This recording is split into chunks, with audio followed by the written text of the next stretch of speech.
Gail Cruikshank, Talent Director, Greater St. Cloud Development Corporation, joins us now. Morning, Gail. Good morning, Jay. All right, so today we're talking about some workforce solutions at work, and this applies to pretty much everybody, right? Absolutely. You know, everybody has workforce needs right now. I don't think there's a single employer that doesn't want to have more employees. And so, but again, we can't stress or focus on the things that aren't working, but we found a lot of things that are working. And again, employers just need to be flexible and really think about things a little bit differently. Well, and we're kind of at the point now where we know that the unemployment rate is low. Yes. And still, there's a lot of employers, like you said, is looking for at least one person. Mm-hmm. Sometimes more than that. Sometimes a whole slew of people. Exactly. And they've probably come to terms now, and we've had discussions on this, that we may not be able to fill those spots. Right. So now we have to adjust. We have to make some changes. But if you want to try to retain people or try to bring other people in, I suppose employers have had to be a little bit more creative here lately.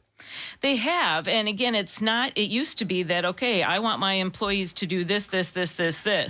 Well, now it's the employees or the job seekers are really driving that. So if, again, nobody wants to invest in extra training, nobody wants to have jobs open. So the best solution is to listen to your employees, find out what their needs are, what their flexibility, maybe they need to be scheduled a little bit different. Maybe they need to do a different role because of home situations with childcare or extended care or caring for a parent. Many of these things are really relevant right now. And so it's really important. And I was so pleasantly surprised when we hosted this roundtable discussion with a number of our key local employers. They came with some great suggestions that are now really working for them. But it takes some time to really listen to your employees, find out what they need, and how can I find those people? Because we can't just continue to move people from this company to this company to this company all within St. Cloud. That's not going to get us anywhere. We need to bring more people to the region, and that's where it's a community collaborative to really promote our region. Why are we the best place to live, work, and engage? And, how can we as a community work together so we're attracting new people and then, again, maintaining the current folks we have so then we grow our pool? That helps everyone. What changes have employers made? Well, I think a lot of it really gets down to culture. What is it like within your building? And how are you telling that story? Are you telling it through social media? Are you telling it through referrals, your own employees promoting like, hey, come work for us because this is a great place to work? Are you being flexible? Many employers are going to 4-day work weeks. They're going to flexible scheduling. Keeping some sort of remote work is really something that will be sought after, and being able to do some of that. They're offering childcare in some way, shape, or form, either on site or helping support it financially.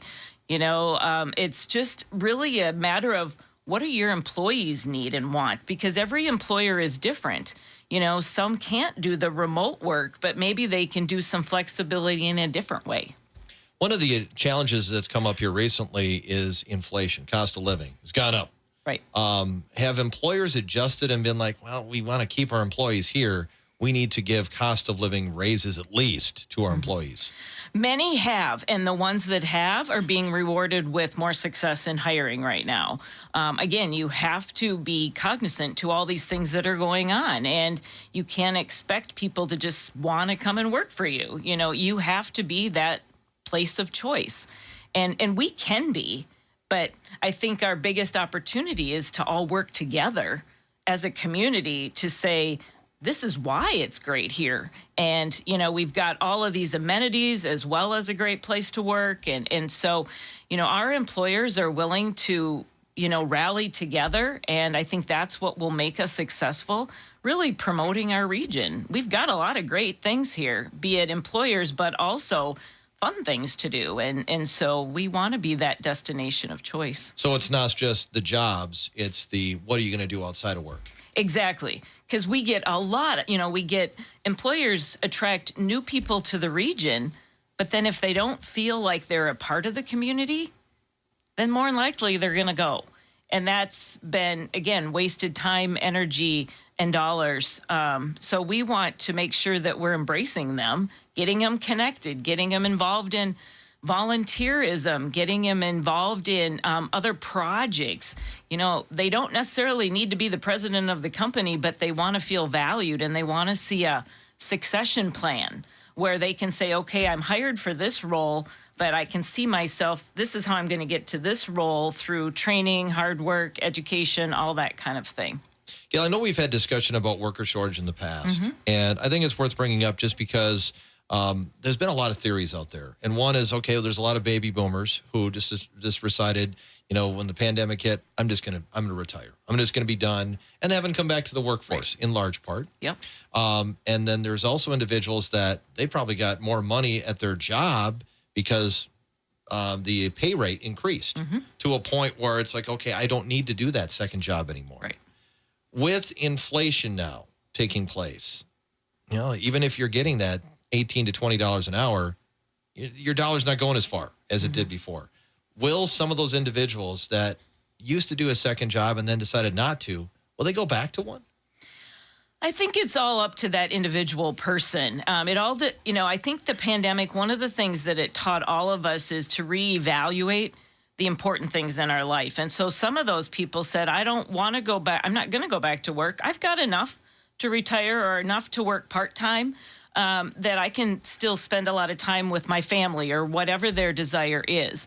And so that's where, again, those employers that can be flexible, you know, to think, okay, maybe I can't find the full-time person to do all these things, but I can find 2 part-time people that becomes 1.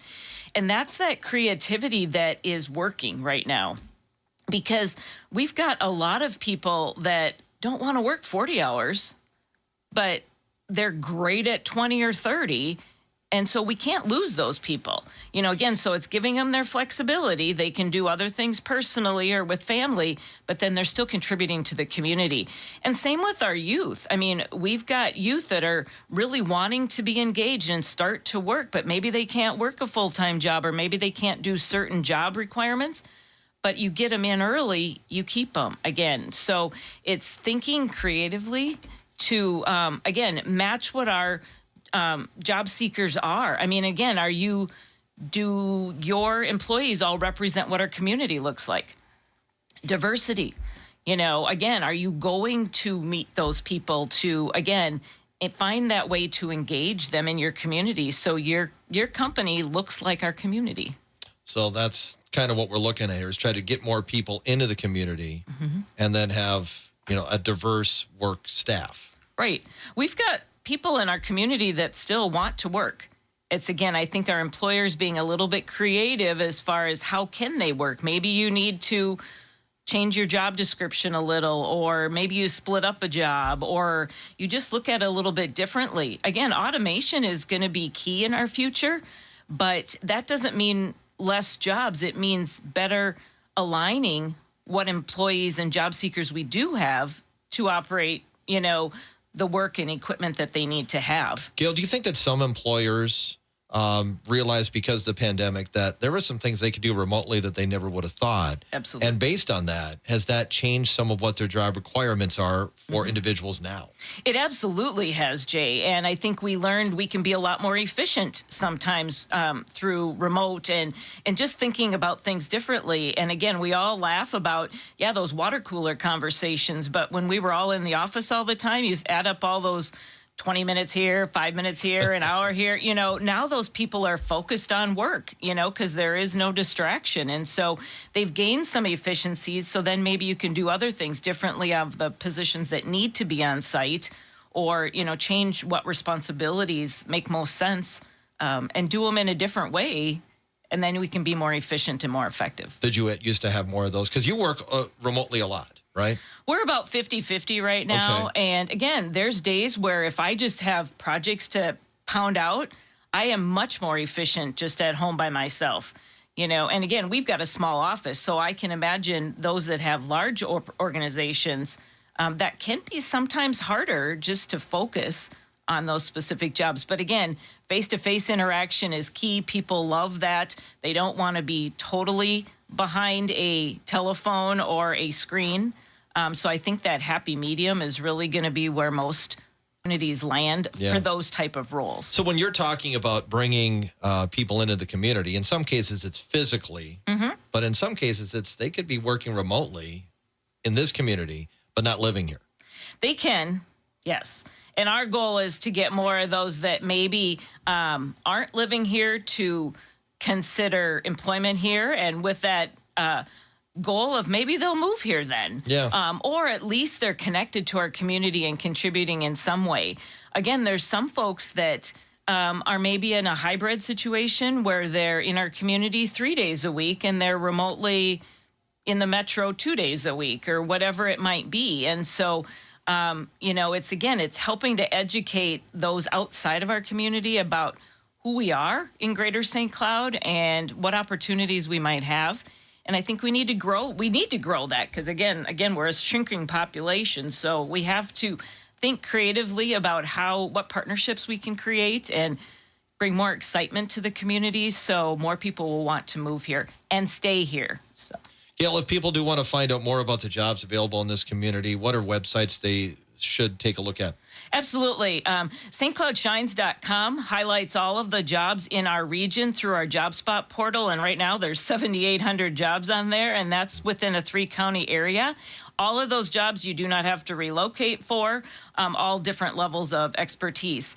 And if you ever want to talk to me or anybody at our GSDC team or look at resources for employers on recruitment and retention, just go to greaterstcloud.com. Excellent. Gail, thank you. Thank you. Have a great day. Stay cool. Yes, exactly. It's going to be tough. Gail Cruikshank, Talent Director, Greater St. Cloud Development Corporation, joining us the third Monday of each month here on WJON.